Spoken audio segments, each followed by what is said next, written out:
Hello, everybody. Tonight is the night we've all been waiting for. The UFC is hosting their first event at Sphere in Las Vegas. It's a UFC 306. It's presented by Riyadh Season with Turkey Al Sheikh involved. It's a 20 plus $1 million gate. They put a ton of money into this event, and this card is really good from top to bottom. Dana White has hyped this up as one of the biggest events that the UFC has ever done. He's called it the love letter to Mexico. We know that there will be mini video parts and movies playing throughout the card in the Sphere.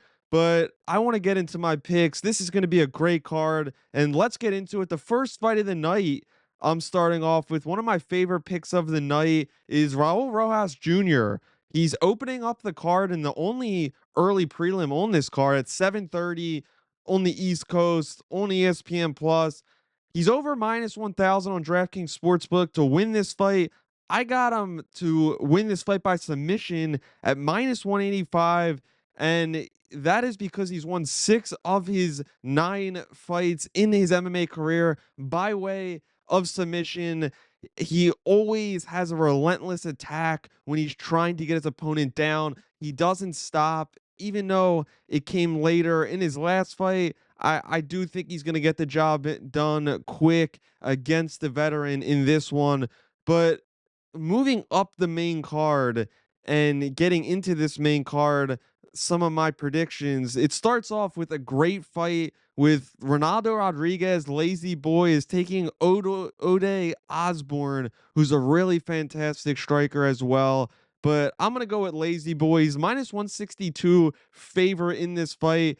I really think I just value his cardio more than Osborne's. And Osborne has really not been on a great stretch here in his UFC run. Osborne has lost 3 of his last 4 fights, all by way of finish. He really is in dire need of a victory in the UFC, or his career in the UFC. It's been a little over 3 years for him in the company. It could come to an end soon if he doesn't find his winning ways in the UFC. But Lazy Boy is only 1-0 in the UFC, but had a finish and looked really, really good in that fight. So I'm going to ride with him. Next up is a really exciting lightweight bout against Daniel Zellhuber against the fighter from Argentina, Esteban Ribovic. This guy is really good. He's coming off of a dominant knockout victory over Terrence McKinney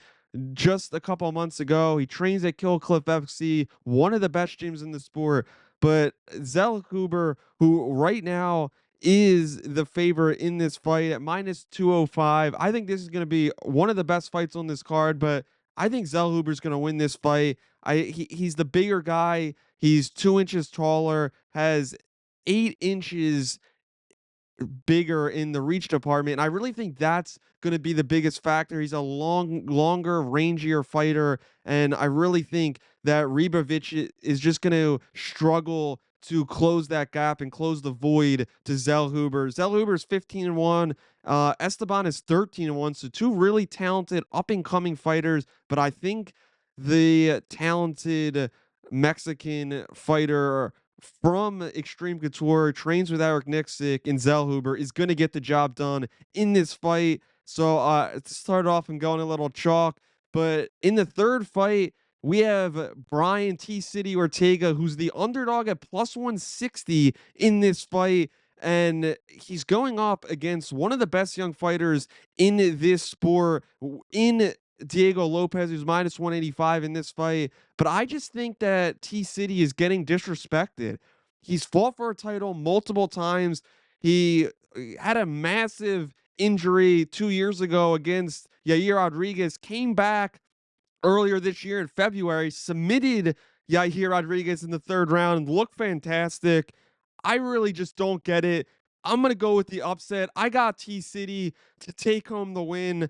I think it's going to be a fight that goes to decision, but I really just value Ortega's veteran presence. And it's still to be seen if Diego Lopez can move up and hang with the top tier featherweights in the UFC, because up until this point, his last couple fights, he went from fighting guys that just were barely ranked to fighting Brian Ortega, just a different level. Sadiq Yusuf, Dan Ige, they're great fighters, but they're not top five fighters, that's for sure. They're not Brian Ortega. Brian Ortega has the heart of a lion. He has his Mexican roots, and he will be representing for on Mexican Independence Day. Diego Lopez, as we know, is trained in Mexico since he's 19 years old, so he has roots and ties there.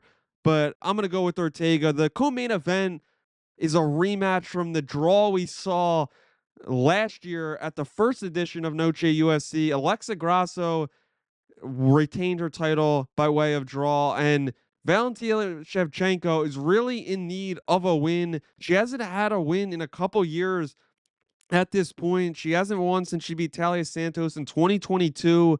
As we know, Grasso submitted her in their first fight a couple years ago.